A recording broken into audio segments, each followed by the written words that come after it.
2024년 10월 12일 토요일 밤 10시 30분 서울 강남구 역삼동의 한 레스토랑 28세 김준호 씨는 여자친구 이지혜 씨 그리고 절친한 친구 박성민 씨와 함께 저녁 식사를 마치고 있었다. 분위기는 좋았다. 준호와 지혜는 사귄 지 2년이 되었고 다음 달 제주도 여행을 계획 중이었다. 성민은 준호의 대학 동기로 오랜만에 만난 세 사람은 소주를 몇 병 비웠다. 취기가 오른 상태였지만 모두 기분이 좋았다. 밤 10시 35분 세 사람은 레스토랑을 나섰다. 준호와 지혜는 지혜의 집으로 가기로 했다. 다음 날 여행 준비를 함께 하기로 약속했기 때문이다. 성민은 반대 방향에 살았다. 레스토랑 앞에서 택시를 잡았다. 검은색 소나타 택시가 멈춰섰다. 준호와 지혜가 먼저 탔다. 성민은 손을 흔들며 그들을 배웅했다. 택시는 출발했다. 성민은 지하철역으로 향했다. 택시 안. 준호는 뒷좌석 왼쪽에, 지혜는 오른쪽에 앉았다. 운전석에는 60대로 보이는 남성 기사가 앉아 있었다. 기사는 무표정했다. 목적지를 묻자 짧게 대답했다. 준호는 창밖을 바라보았다. 강남의 야경이 흘러갔다. 네온사인, 늦은 시간까지 붐비는 거리. 지혜는 준호의 손을 잡았다. 준호는 미소를 지었다. 준호는 지혜를 바라보았다. 그녀의 볼이 술 기운으로 붉게 물들어 있었다. 준호는 그녀의 손을 더 세게 잡았다. 그들은 서로를 바라보며 낄낄거렸다. 운전석의 기사는 백미러로 그들을 쳐다보았다. 얼굴에 표정이 없었다. 준호와 지혜는 그것을 눈치채지 못했다. 그들은 여전히 웃고 있었다. 밤 10시 38분. 택시는 논현동 주택가로 접어들었다. 지혜의 집까지는 5분도 채 남지 않았다. 준호는 지혜의 귓가에 다시 속삭였다. 이번에는 더 낮은 목소리로. 지혜는 얼굴이 붉어졌다. 부끄러움과 설렘이 섞인 표정이었다. 그녀는 준호의 어깨를 가볍게 쳤다. 준호는 장난스럽게 웃었다. 그리고 지혜의 허벅지에 손을 올렸다. 지혜는 준호의 손을 잡았다. 하지만 떼어내지는 않았다. 오히려 그의 손을 자신의 허벅지 위에 그대로 두었다. 준호의 손가락이 천천히 움직이기 시작했다. 지혜는 숨을 깊게 들이마셨다. 택시 안의 공기가 묘하게 변했다. 준호와 지혜 사이에 흐르는 긴장감, 성적인 에너지가 좁은 공간을 채웠다. 준호는 지혜의 목덜미에 입술을 가져다 댔다. 가볍게 키스했다. 지혜는 몸을 떨었다. 백미러. 기사의 눈이 그들을 향했다. 그의 눈빛이 변했다. 차갑고 날카로웠다. 하지만 준호와 지혜는 전혀 눈치채지 못했다. 그들은 서로에게만 집중하고 있었다. 준호의 손이 지혜의 허벅지 안쪽으로 파고들었다. 지혜는 작게 신음했다. 그녀는 준호를 밀어내려다가 멈췄다. 대신 그의 손을 더 세게 잡았다. 준호는 그것을 허락의 신호로 받아들였다. 밤 10시 39분. 택시는 좁은 골목길로 들어섰다.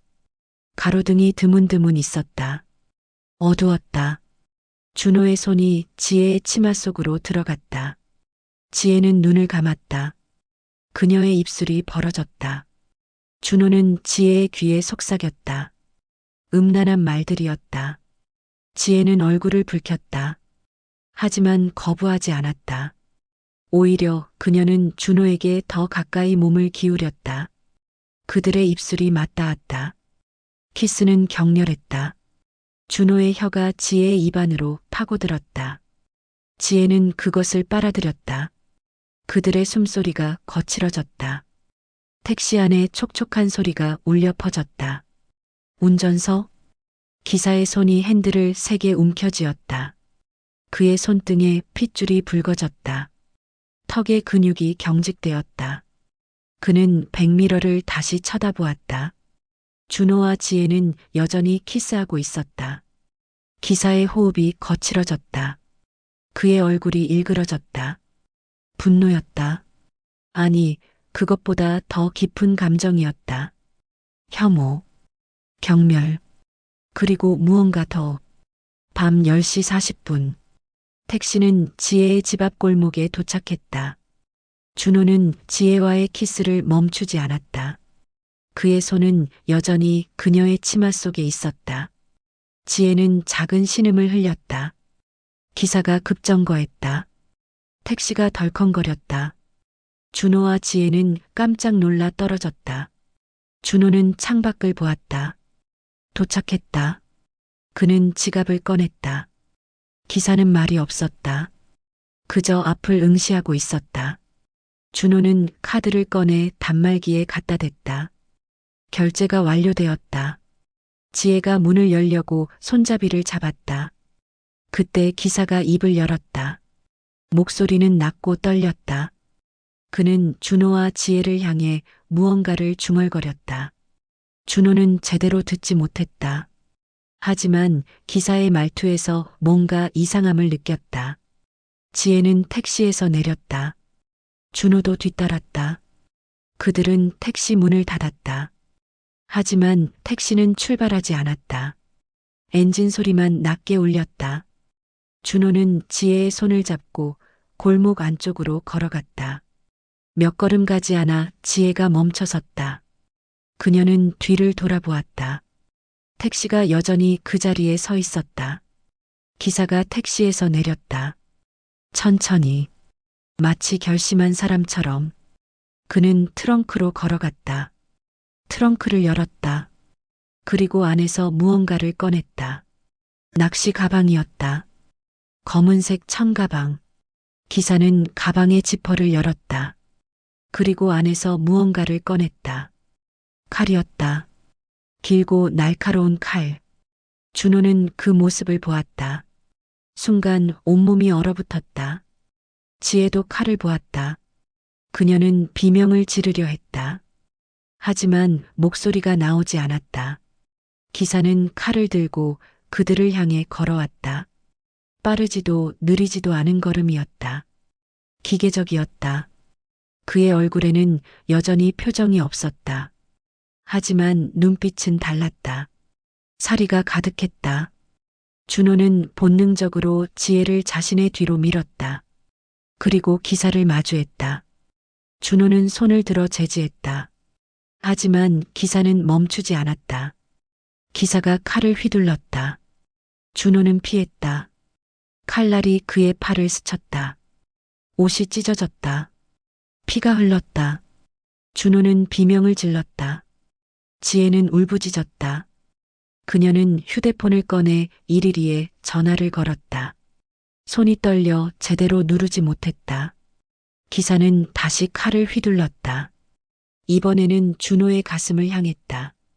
준호는 두 손으로 막으려 했다.